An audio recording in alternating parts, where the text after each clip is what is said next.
Good morning, ladies and gentlemen. A very warm welcome to CapitaLand's full year 2018 financial results briefing. My name is Grace Chen. I'm the Head of Investor Relations for CapitaLand Limited. Great to see you all today again, very often now these days. And I would also like to extend this welcome to our viewers online who are streaming in literally. Thank you for tuning in. In 2018, we reorganized ourselves. We said we will reconstitute our portfolio, and we did so by divesting non-core assets and reinvesting our proceeds into higher yielding assets in places we want to be in the long term. So during the year, you also saw us diversifying outside of Asia into new asset classes. In the midst of this, we had a leadership change. We went through it. And above all, I think what is important to you and also to us is that we met our performance targets for the year 2018. And today, we're going to have our President and Group CEO, Mr. Lee Chee Koon, to take us through our key achievements for the year 2018 and also to share with us what we can look forward to. Our Group CFO, Mr. Andrew Lim, will also share with us the key financial highlights. And as usual, we will end the session with a Q&A session with the rest of our senior management bench. And without further ado, I would like to invite our President and Group CEO, Mr. Lee Chee Koon, on stage. Sure. Hi, morning, everyone. Just going to keep my briefing short. Leave Andrew to excite you with the details. 9.3% ROE. I think it's in terms of the profit numbers, it's the strongest since 2008.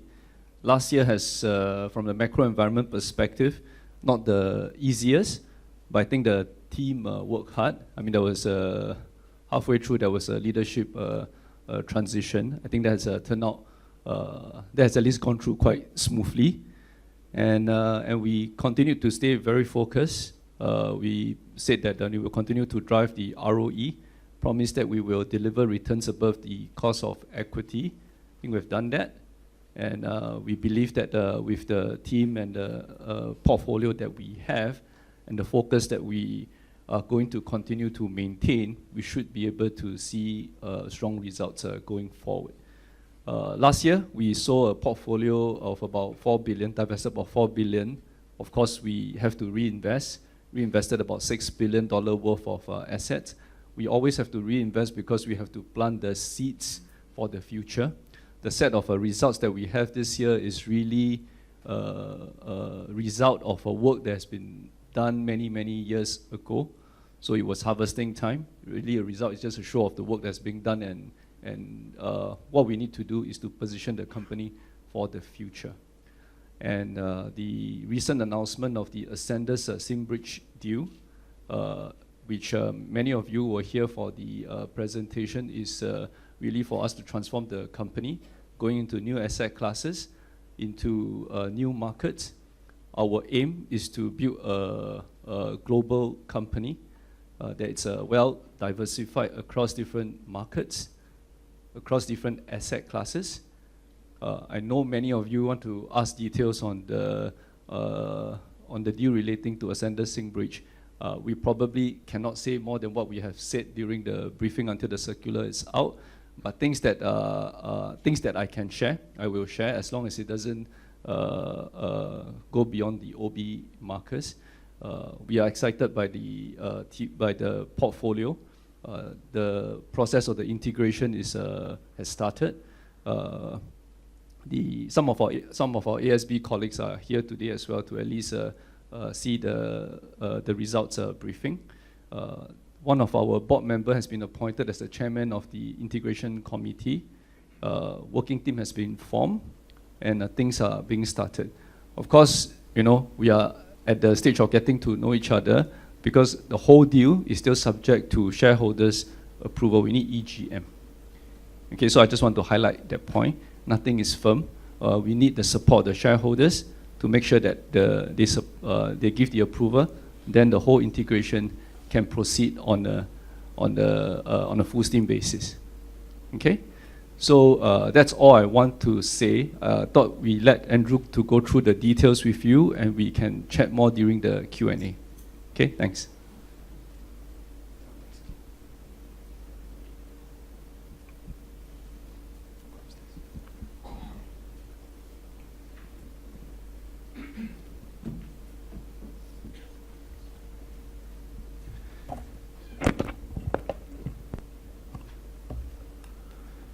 Thanks, Chee-Kun. Good morning, everyone.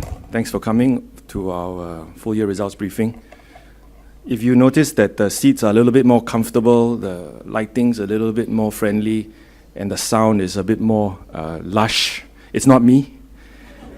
Lynette's just refurbished this auditorium so that we are now is it THX certified or Dolby certified, fully fledged cinema operator.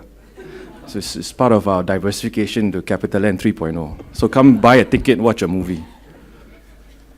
I'm delighted to take you through some of the highlights of fiscal year 18. There were quite a few that we are very happy to share with you.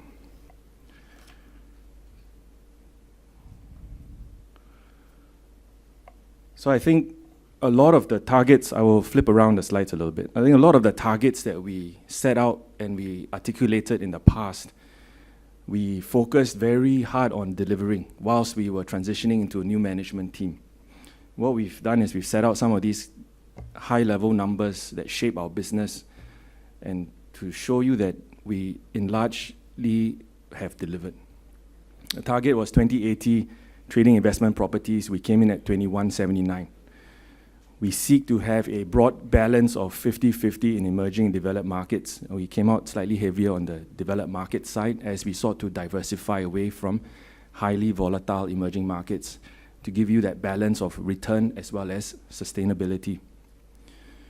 Capital recycling is a key pillar of our business, and we will set ourselves a target of 3 billion in gross value terms. We delivered close to 4 billion, whilst we recycled and redeployed close to 6 billion last year.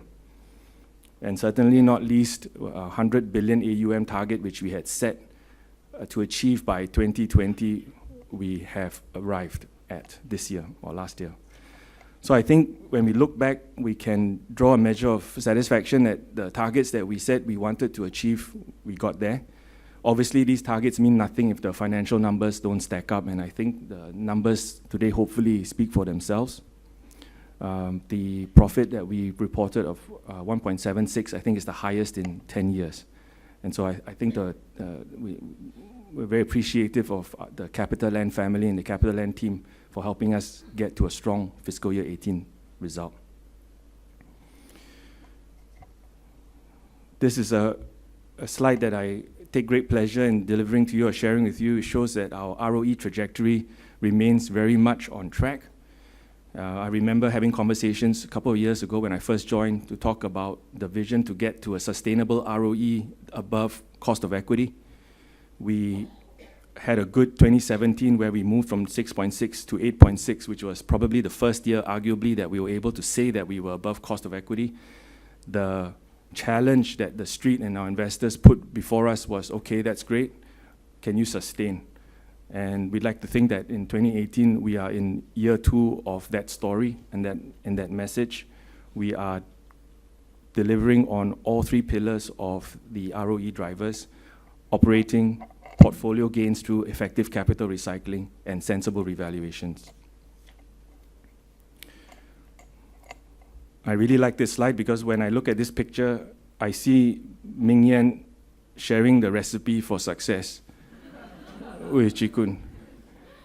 And Chee-Kun has put in his own special ingredients that involve new economy verticals, India, Australia, and so on and so forth. So I think this picture speaks 1,000 words. It talks about CapitaLand 3.0. It talks about transition into a new growth phase for us. And while we look back and celebrate a good year financially, the challenge really is what lies ahead, and I'm sure you would agree with us. Okay, so on to some financial highlights. PATMI 1.76 billion, again an improvement from the previous year of roughly about 12%. Okay, good drivers on all of our PATMI buckets, operating, portfolio gains, as well as revaluation. Key metrics on the balance sheet remain strong. Debt to equity did go up to 0.56. This was a conscious decision on our part to sweat the balance sheet more, as in response to what many of you asked of us, because you felt that the balance sheet could use a little bit more debt, and we've deployed that debt very sensibly into replenishing our residential pipeline, Pearl Bank, Sengkang, Chongqing, Guangzhou, and also in diversifying our recurring income stream, most notably in the US through the multifamily portfolio, and it's through our REITs as well. Interest servicing, interest coverage ratios, a very key part of how we watch and maintain balance sheet robustness, remain at very healthy levels.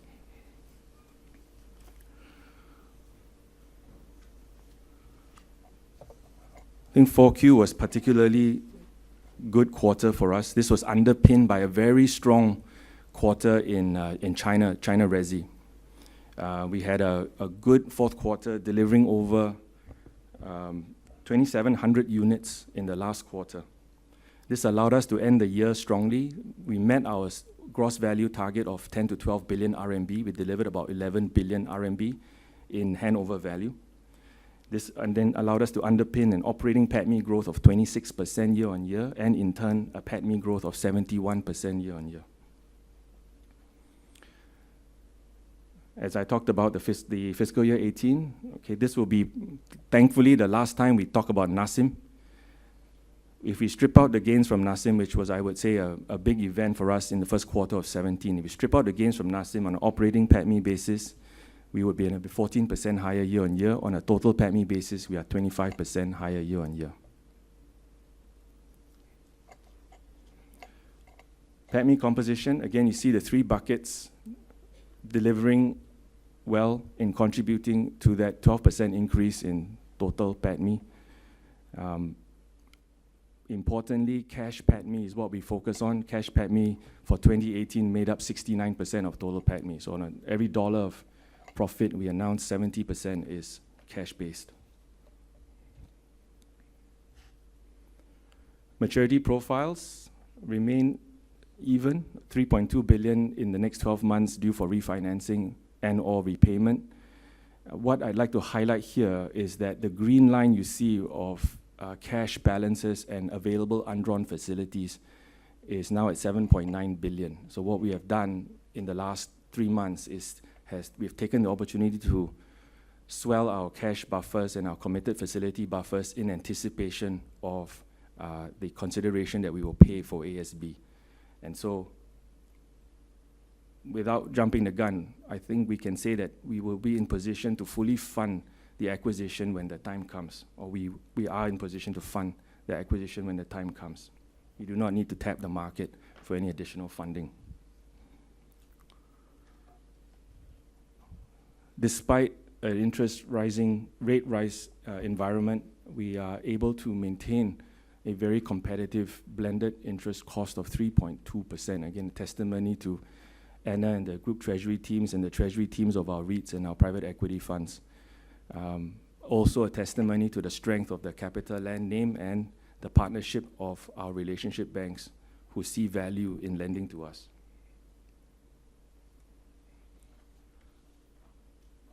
It's not all about profit, but it's about the right kind of profit and the right kind of business. So sustainable shareholder value is something that is taken very, very seriously by the senior team and therefore by everyone at CapitaLand.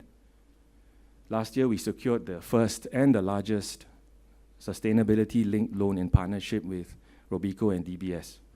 This allows us to draw on a loan, be able to deploy proceeds freely. It's not tied to specific financing requirements that are green in nature, but instead is back to the broader set of parameters that we have set for ourselves and are independently audited by Robeco SAM.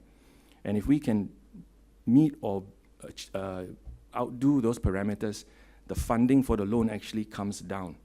So this is the first example of really walking the talk and quantifying what sustainability can actually do in bringing down the cost of borrow. And I think this is a very strong statement, again, in conjunction with like-minded partners who have a similar set of goals. And i.e., those goals are growing in a sustainable way. Returning value to shareholders. Yes, last year we set out to share buyback program. And we were very successful in spending 342 million of excess capital, returning that to shareholders, purchasing 95.7 million shares at an average price of 357. We utilized 45% of the mandate that shareholders gave to us, and 66% of the mandate from the previous year.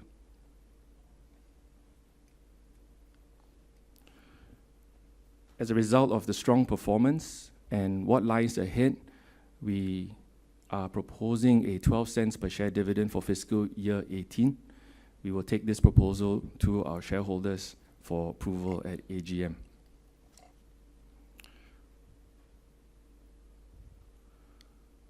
So I think before we head into Q&A, I will just recap. I think we're very proud of the year that we have managed to achieve, and that again, big thanks to the entire CapitaLand team. The ROE is a recent high water mark, but is by no means where we want to leave things. We are driving very hard towards sustainably returning ROE to shareholders above cost of equity. And the ordinary dividend, again, underpins the quality and the sustainability of the cash flow that we are able to generate and the cash PATMI that we can sustainably deliver to shareholders. I'll leave this slide. I think this is about Ascendus, and I'm sure you'll have lots of questions for us. Okay, I think that ends my presentation. Thank you very much for your attention. We'll head straight to Q&A. If I can ask my fellow senior management members to join me on stage.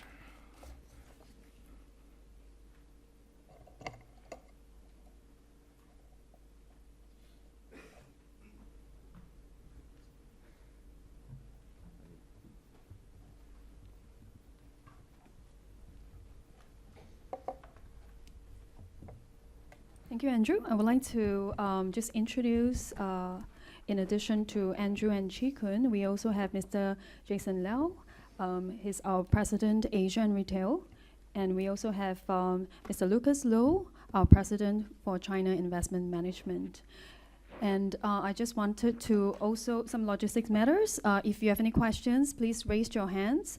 And I would appreciate it if you could state your name and also your company. And my colleagues on either side of the aisle would hand you the mic. And also to our viewers online, you can actually participate by clicking the Post Question tab. And with that, I shall open the floor for the first question.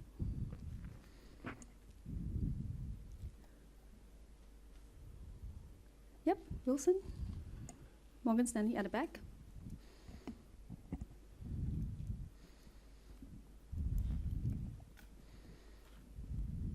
Hi, good morning. It's Wilson from Morgan Stanley. Just two questions. First, on your tax expenses. In the fourth quarter, I noticed the tax expense from China LAT was about 100 million, which is about 5 times higher year on year compared to 4Q17. But when you look at the China pre-sales and handovers, they did not grow by 5 times. So just want to understand whether what's driving this increase in LAT tax expense, and also whether it's a one-off item. Secondly, on your ROE, the group ROE, which increased to 9.3% in 2018. For this year in 2019, do you expect the ROE to grow further from here? And also, particularly on the makeup of that ROE, for operating PATMI, I noticed it's made up of half of the total ROE in 2018. How do you see that makeup changing as you get into 2019? Thanks. Thanks, Wilson. I'll take the question on tax. So what happens? We've chosen to reclassify the way we treat LAT in China. The developers in China have the leeway to choose how to treat that LAT. We've previously treated it as part of cost of goods sold. Starting with 4Q, we've put that down into an actual tax item, and that's why you see an enlarged tax number. There's no difference to the actual PATMI, but what you will see is a movement from a cost of sales item into the tax expense item. On the second question relating to ROE, I think the ROE trend has been moving up from 6.6% 2 years ago. Last year was about 8.6, and this year 9.3%. A lot of our projects under development have become operational, and it gives us a lot of liquidity options to continue on our recycling activities and plans. We are quite confident that we should continue to be able to deliver returns that is higher than the cost of equity, and we all aspire to reach a sustainable double-digit type ROE for the group. Thanks. Can we have the next question? Over here in the front.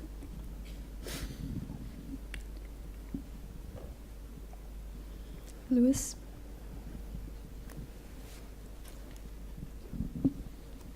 Hi, morning. Louis from Credit Suisse here. Two questions from me. I think firstly, it's on dividends.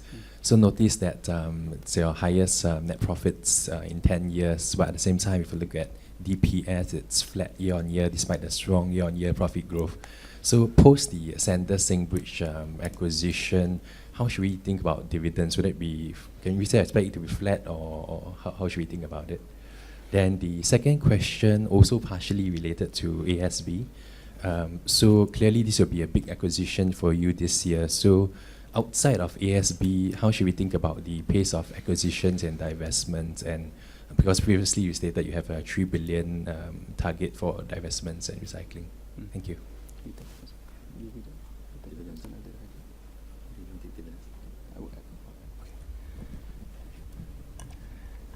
Hi, Louis. We anticipated this question. So, yes, profit is high. That's a good thing. Cash PATMI remains very positive.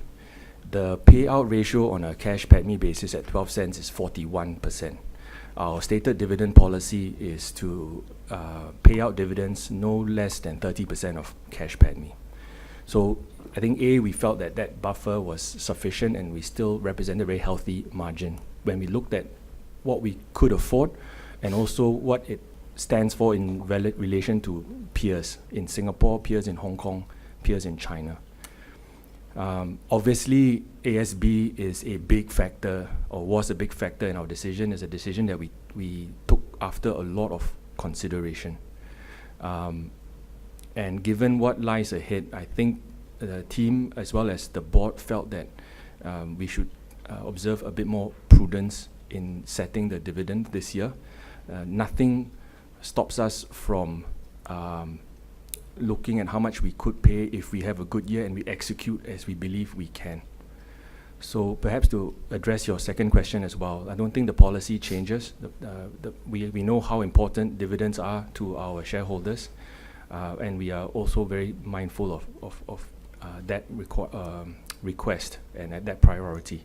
But given what lies ahead in the next 12 months, I think we felt that the right thing to do was to maintain a very healthy payout, 41%. It's nothing to sneeze at, but at the same time, take a bit more of a prudent approach.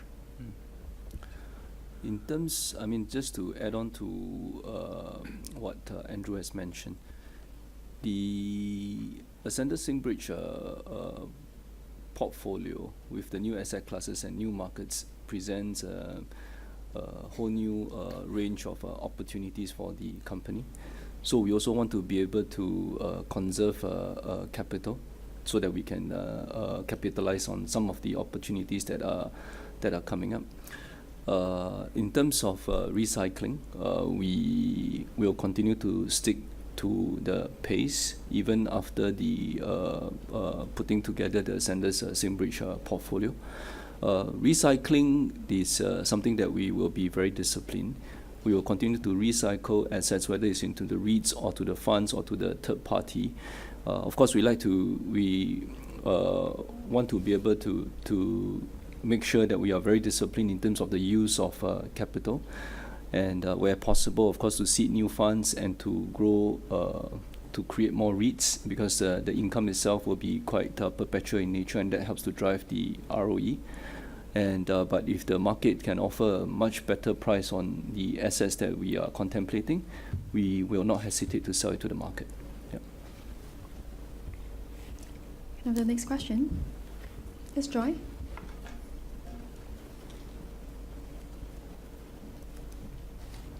Hey, a few questions from me. First of all, just to follow up on Wilson and Louis' question. One on composition of ROE. So how should we think about, the composition from operating, divestment, and reval on a sustainable basis? And then on dividend or relating to, the prudent stance, should we expect that to be applied to share buyback policy in 2019? So that's first question. Second, just want to check on the, there's a realized Forex loss on Vietnam. Could you elaborate a little bit on that and the exact amount? And lastly, could we get an update on some of the newly opened malls in China last year in terms of operating metrics? Thanks. I'll take the question on ROE, Joy, and then we'll come back to you on Forex for Vietnam, hopefully in the next few minutes. The way we look at ROE is very much a bottom-up basis. So if I am able to deliver roughly half of my PATMI coming from the operating business, as we have typically been able to do, I think we start on that basis. We have to recognize, obviously, that part of that operating PATMI, traditionally, a large part of it comes from residential trading, and that is absolutely by design. But residential trading, by its nature, is going to be lumpy. It's going to be cyclical, and very much dependent on, in some ways, what's happening in the local markets that we are active in.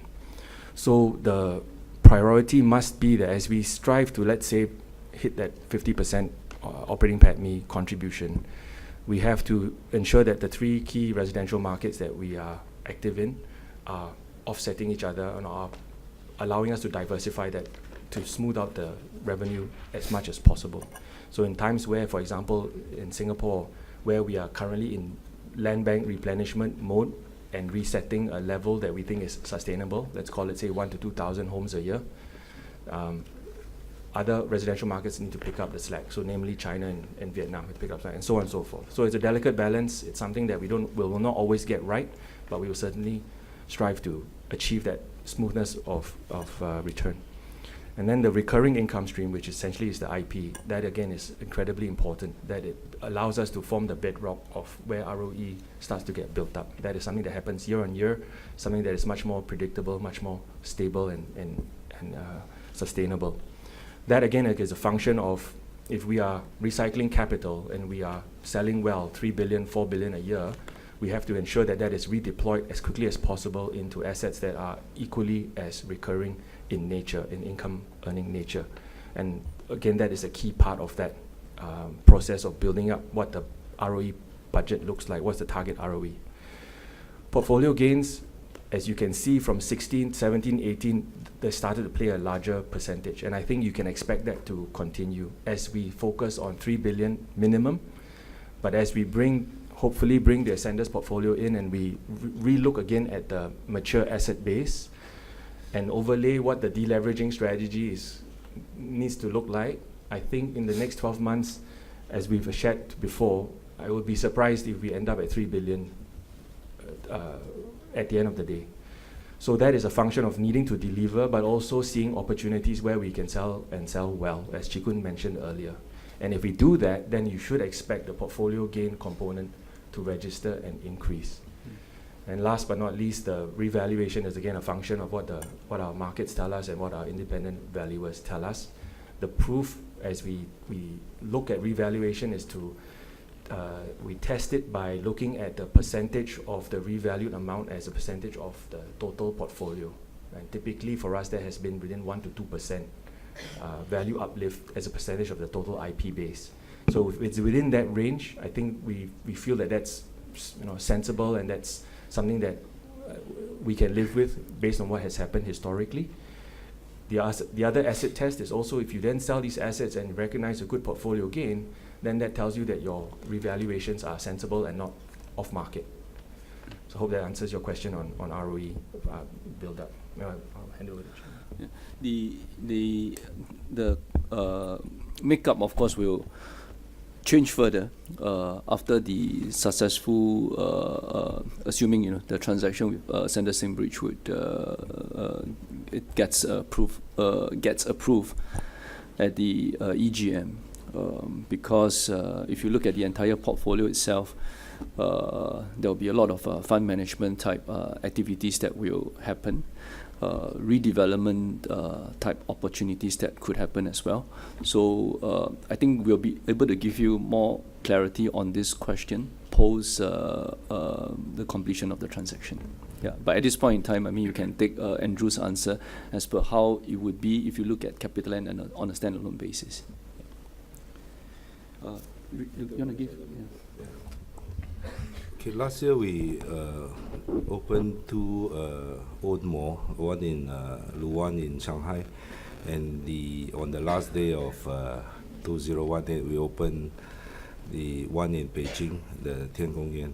I think both these malls opened with, in fact the Tiangong opened with 100% occupancy in the sense that it's fully leased. And the Luwan one opened at about 95% kind of lease rate, opening rate. So I think both malls has been doing fairly well. And we also opened one in Changsha, which is the first management contract mall that we undertake in China. And it was equally open with 90% kind of lease rate. As a whole, I think for the retail portfolio in China, for the year of 2018, I think we still see positive single-digit growth in terms of tenant sales, in terms of traffic count, as well as in terms of the rental reversion that we obtained through the years in 2018. So going forward, we'll continue to rationalize our retail asset. As you know, last year we did sell our 20 mall in China, moving it from third, fourth tier city to focus more on the tier 1 and 2. So now our portfolio are mainly in the tier 1 and 2 city. We'll continue to rationalize the asset as a whole and see to uplift the possible return coming from the portfolio itself. Yeah. John, your last question was around the Forex loss in Vietnam. This was in relation to one of our US dollar denominated funds, private equity funds, and they divested a project. And so when we divested the project, we realized a loss on the translation to SGD. We'll take one more question from the floor before we go to the questions that were posted online. Yes, please, Cheryl. Hi, Cheryl from Channel News Asia. So talking about the Singapore residential market, I know your exposure here is quite minimal compared to your entire portfolio. But so when can we expect CapitaLand, or do you foresee yourselves entering the market in a big way again, apart from the Pearl Bank apartments? Are there also any concrete plans on that? And also going back to China, I know you mentioned about retail, but can we also talk about the residential and what's the outlook for that given the slowdown and also the property cooling measures in China? So just on the Singapore Resi, I think we have two projects that are coming up for to the market. One is the Pearl Bank, as you mentioned. That should be ready for launch in the first half of this year. And for the second one, which is Sengkang, which is the JV with CDL, that should be ready for launch in the second half of this year.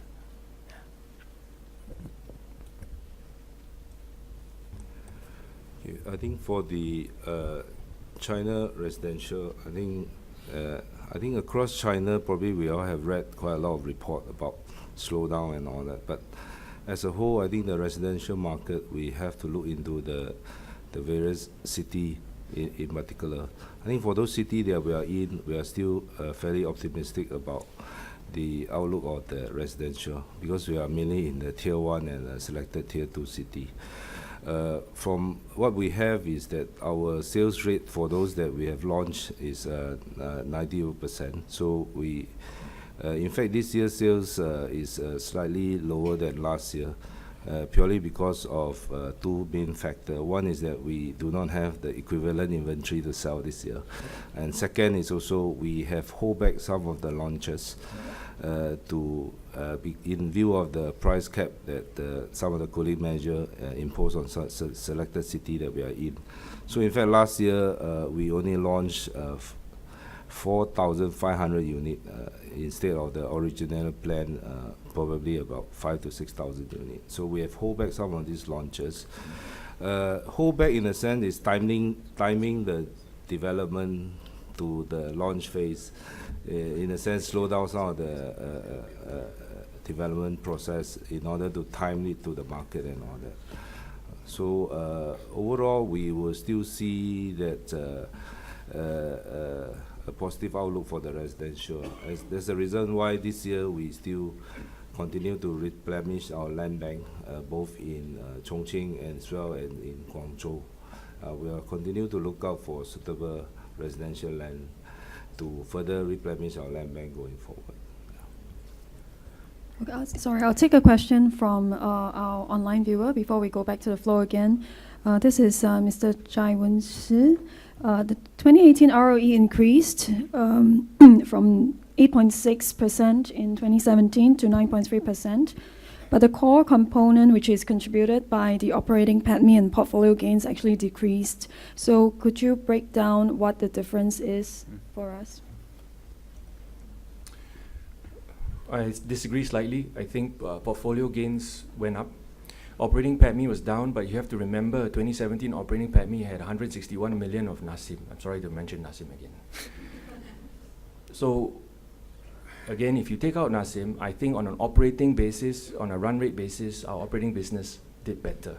And we recycled more capital and we recognized more portfolio gains as a result.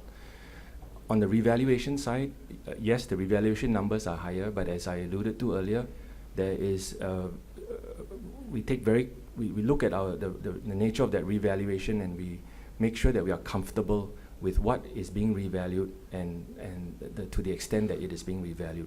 So if you look at the assets that we have revalued this year, or the major contributors to that, there are good reasons behind, we believe there are good reasons behind each of these assets and the valuation uplift that has taken place behind each of them.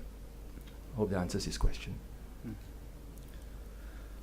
Cheryl, maybe I just add on to your point on the Singapore residential. I think you were hoping for a bit more clarity into what we are going to do in the Singapore residential space. I think as a company, CapitaLand, given the fact that we are quite regional at this point in time in nature, and we have various asset classes that we can play in, it gives us a lot more optionality. So Singapore residential, we will continue to look at it. If really we can find opportunities that we believe will give us a good returns, we will definitely participate. But it's not something that we will actively look into, unless we can get good pricing. Yep. Okay, I think we had a question from the third row in the middle. Hi, Boleong from Zappa. Talking about the Resi sites. Yesterday, the Reda's president actually called for reevaluate the land bank ABSD rules. And what's your view about that? Ronald, you want to comment?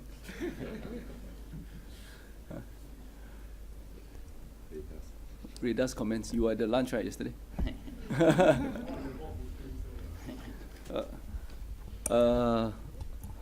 I think that's a call by the Redas. I mean, the government has a different set of consideration when they put in place all these measures. So, I mean, we decide that we're going to be in the market. As a developer, you have to play within the rules, and you have to decide how you want to bid and how you want to compete in the markets according to rules that has been set equally to all the players in the market. So, yeah, I mean, of course, any relaxation of rules would make it easier, but I think that's something that the government will have to decide. Okay, BJ at the back.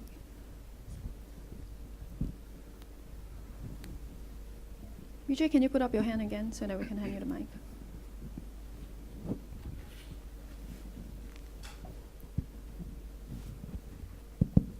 Hi, Vijay from RHB. Just a couple of questions.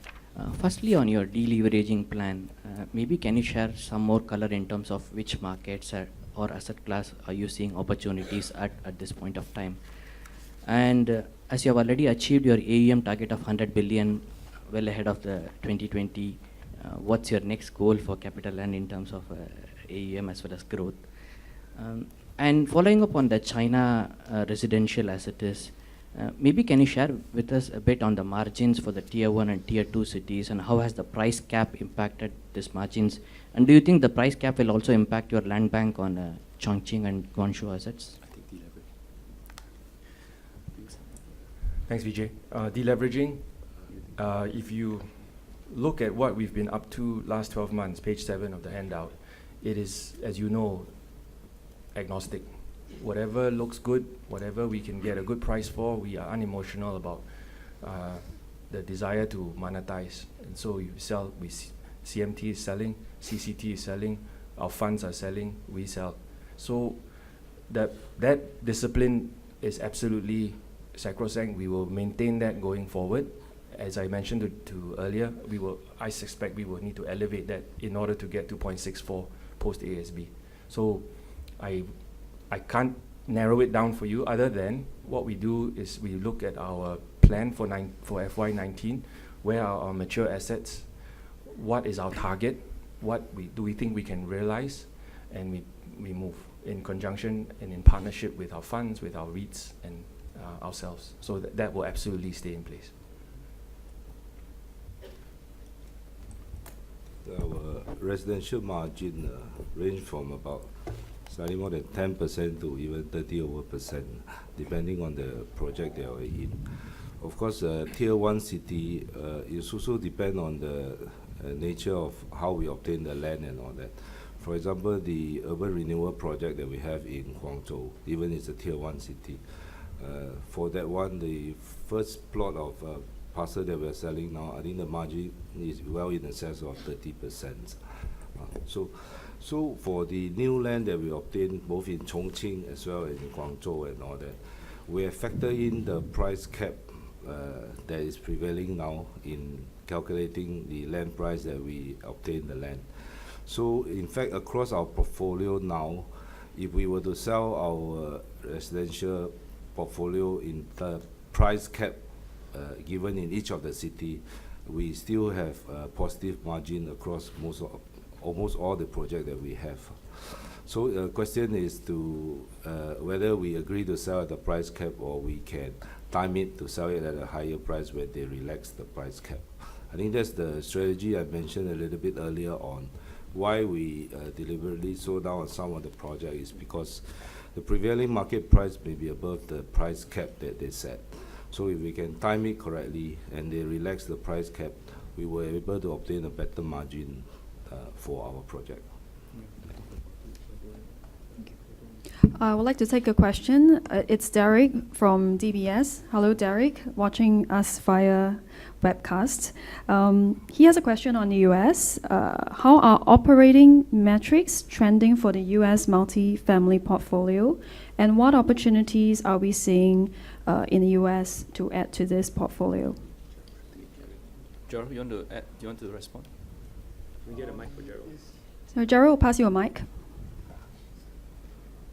It's performing strongly. I think we are, just to reiterate, we're in the workforce housing. That is the segment in the multifamily market in the US that is right now the so-called in thing to go into because of the headwinds in the Class A downtown. What's the other part of the question? The growth part? The opportunities in the US. Oh, opportunities for multifamily is plenty, but right now we are focusing on value adding to our portfolio first before we make any significant next steps. Thank you. Sorry, I think you owe you a question on your AUM. Of course, we want to grow AUM, but it's not about growing AUM just for AUM's sake. When we are more ready, we will announce the new target. But really, if you want to grow AUM, you have to be responsible. Assuming that the ASB transaction is approved, it gives us new markets and new asset classes. apart from the usual asset classes that CapitaLand has, and allow us to create a lot more products, whether it's private equity funds or REITs. But we want to make sure that every fund or REITs that we create will be one that we will continue to be able to deliver the right level of returns to shareholders who continue to support us. Because there's no point in just creating funds for the sake of funds and to build AUM for the sake of AUM. Because we are in this for the long haul, we want to be responsible in terms of the capital that's being entrusted with us.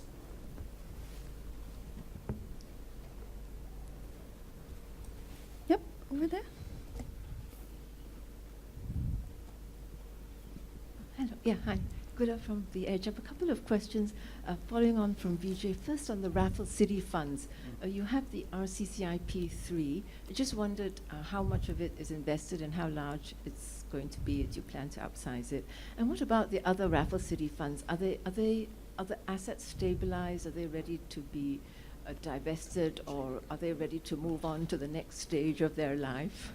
And also in China, could Lucas sort of give some more details on the land appreciation tax? I'm not quite sure how it works and how it affects your margins and so on.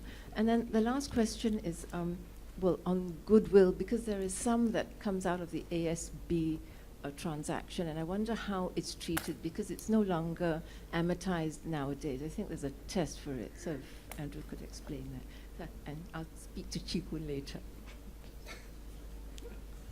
I'll tackle goodwill first, and then we'll try and get you some numbers on RCCIP 3 goodwill. But there's sufficient headroom that's yet to be deployed. This is one of the levers that we have to continue to grow whilst we are in delivering mode, right? I think the last time I checked, we had about 800 million US of committed but undeployed capital within the private equity family. And so whilst we are very mindful on delivering, which usually indicates low growth, this is one of the capital pockets that we have to deploy, right? So that's something that's we will certainly look to do, in addition to launching new private equity products, something that we hope to be able to announce as the year unfolds. Very quickly on goodwill, nothing happens, right? Goodwill is just excess price paid over fair value. In this case, most of the goodwill will come from the price for the fund management business, which is a multiple rather than an NAV metric. Goodwill is then tested every year for impairment. I would be very concerned if we had to impair right after the acquisition, but that would be a function of a few things: the valuation that is ascribed by our independent valuers on both sides, as well as the opinion of the independent financial advisor, whose letter will be attached to the circular for minority shareholders. I think for the Raffles City portfolio, I think Andrew mentioned about this Fund 3. Fund 3 will still have some capacity after we acquire the Twin Tower in Shanghai. Probably to acquire another project as part of the 800 million that he talked about. As for the other two funds, the Fund 1, which comprised 5 Raffles City, and Fund 2, 1 Raffles City. I think Fund 1, last year, it has reached its fund life as a development fund, and we have converted that into an income fund. In the sense that some of the property, like the Raffles City Hangzhou and all that, have just opened in 2017. So I think you need a bit more time to be stabilized and all that kind of thing. So all the investors, including us, are of the view that we may not have realized the full potential value of this portfolio. So going forward, definitely we will consider the various options for this income fund now. I mean, including potentially going to the capital market if the timing and the rest of the factor is right for us. Okay, that's for Fund 1. Fund 2, actually it's only one Raffles City, that's Raffles City Changning. I think the one is being stabilized, also open in 2017. So we will probably consider the portfolio as a whole between Fund 1 and 2. And Fund 3, so far we have the Raffles City Shenzhen, and we have just bought the Twin Tower, which will be the third Raffles City in Shanghai. These are the two assets in the portfolio. So this one probably will take a while more to be stabilized. think we- as for the LAT, LAT is an additional tax that's imposed on a developer for the value add that they have gained from development itself. How the formula is calculated is that from the revenue that you obtain by selling the unit, deducting the cost that they allow you to deduct, and if your margin as a result of that is in excess of 20%, then they will start levying the LAT tax. The LAT tax is a progressive tax. The highest it goes is 60%, meaning that if your margin is very high, the last few dollars that you collected, in fact, they will tax you up to 60% of the gain that you have, in excess of the 20% margin. So that's the LAT formula. In detail-wise, if you want, I can reproduce and translate the provision for you. I think we have time for 2 questions. Yep, Inchao, Nomura. Yep. Hi, morning. Just 2 questions from me. The first is, can we get an update on the latest leasing at Jewel, the commitment at Jewel? Second is with regards to ION and Star Vista. Can we get a sense of what's the kind of yield on the latest valuation, please? Thank you. It's just on Jewel, I think we are now close to 100% leased, and we target to open this somewhere in the second quarter of this year. So if you travel to Changi today, you'll see all the exterior work has been done. The tenant fit-out work is currently in progress, and we should be on schedule to open sometime in April. So that's the target opening for Jewel. ION and Star Vista, we will get back to you on the cap rate that we are using, but fair to say that the performance has actually been very consistent for ION, and Star Vista has shown also to be very resilient, especially given the redevelopment of the whole Rochester One North area. So Star Vista is actually getting a lot of traction from the redevelopment of that whole area. Yeah. We have time for one last question.